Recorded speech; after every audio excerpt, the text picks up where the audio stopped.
నేను స్వర్గీయ ఎన్టీ రామారావు దగ్గర కార్ డ్రైవర్గా పనిచేస్తున్నాను. సోషల్ మీడియాలో వచ్చిన అందుబాటులో ఉన్న సమాచారాన్ని నా నచ్చని విరోధంగా కొంతమంది స్వార్థపరులు నన్ను ఈచపరిచే విధంగా మాట్లాడించినారు.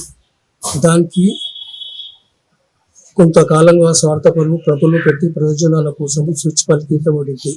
ఈ వీడియోలో స్వర్గీయ ఎన్టీ రామారావు గురించి, శ్రీమతి లక్ష్మీపార్వతి గురించి నేను పలికిన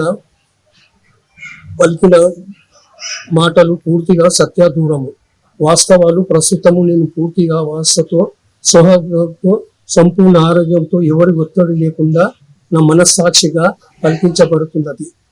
ప్రజలందరూ ఈ తెలియజేయటం ఏమనగా, స్వర్గీయ ఎన్టీ రామారావు గారి గురించి, శ్రీమతి లక్ష్మీపార్వతి గురించి, వాళ్ళ పిల్లల గురించి కానీ, ఎన్టీఆర్ అభిమానులు వాస్తవాలు పలికిన గురించి కానీ మనస్ఫూర్తిగా క్షమాపణ కోరుచున్నాను.